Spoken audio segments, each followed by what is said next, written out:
On those stones from Sinai is do not bear false witness. I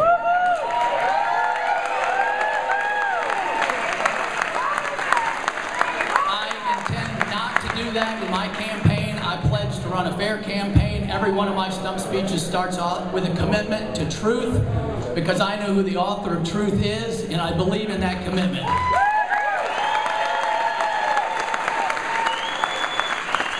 Thank you. I would like nothing better than to debate Eric Cantor. We've asked on multiple opportunities to have that opportunity. And so far, Eric Cantor has refused to debate, and I think that's crucially important. Our founders would be embarrassed that we have people that do not want to debate the issues of our day. To the people, we the people matter.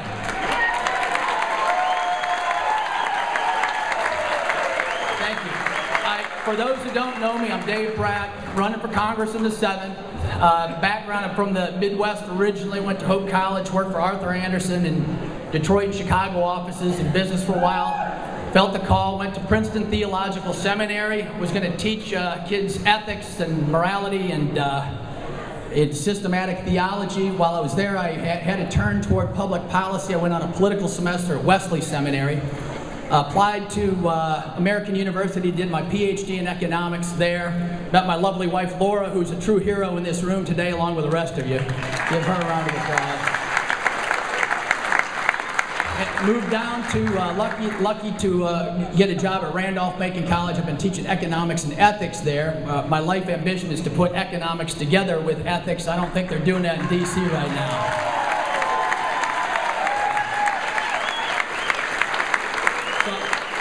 Been teaching at Randolph-Macon for 18 years, chaired the department for the last 6 years. Been on the governor's economic revenue estimate committee. Eric Cantor has it wrong in his ads. I'm not on the White House chief economic advisor thing. He needs to correct that ad any day now. It's a It's a nonpartisan technical estimate board that Tom Farrell sits on the same type of process committee. Tommy Norman sits on the same committee. Kurt Cox sits on the same committee. Are they conservatives? Yes, I'm a conservative. I follow I follow Ronald Reagan, Milton Friedman. I've been teaching that forever. I also teach Hayek. And Hayek has a book called The Road to Serfdom, and we're on the road to serfdom if we don't turn this ship around. And the other,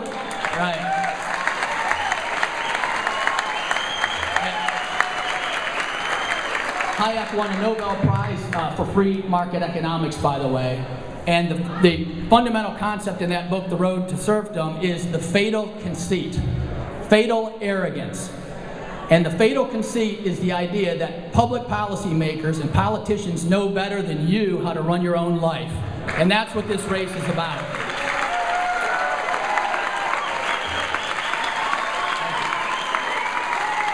Thank you. Don't clap too long or you cut into my time. I only have 5 minutes. Thank you very much. I think there's a big contrast in the race before us. I'm running 100% on the Republican creed. That creed has 6 points. We wish we would have read it today, but it starts off with a commitment to free market economics. I'm 100% free market, Milton Friedman, Chicago School, Hayek, economist.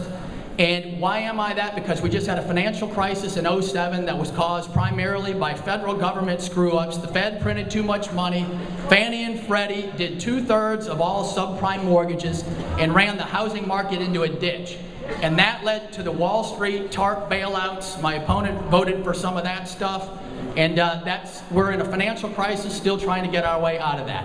Second point in the Republican creed is a commitment to equal justice and equal treatment under the law. Right. A nice bill was making its way through the Congress and the Senate called the Stock Act. I hope you go and research the Stock Act.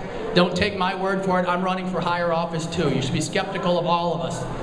Go read about the Stock Act. That bill was going to end insider trading by members of Congress. One member of Congress blocked that, changed the language so that spouses could continue to do and family members continue to do insider trading, and that member was Eric Cantor.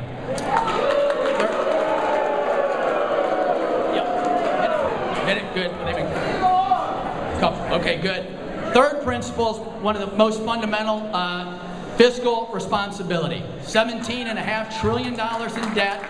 Go to the bottom of the U.S. debt clock, you'll see the biggest number in the books, $127 trillion. Medicare, Medicaid, Social Security, Bush prescription drug plan. Have you heard anyone in leadership on the Republican side or Democratic side mention to you up at the podium $127 trillion in unfunded liabilities? No. Leaders need to mention that number to you on a daily basis and fix the problem. All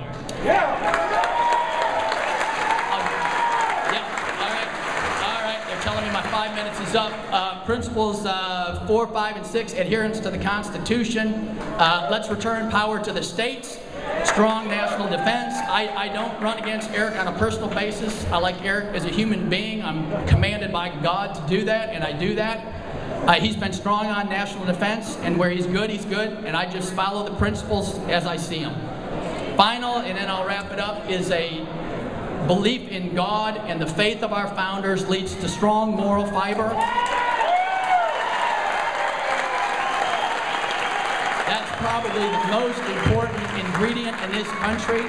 I believe the Judeo-Christian tradition, combined with our constitutional rule of law, written in our Constitution by James Madison, who also went to Princeton Seminary, combined with free markets, has led to this being the greatest country on the face of this earth.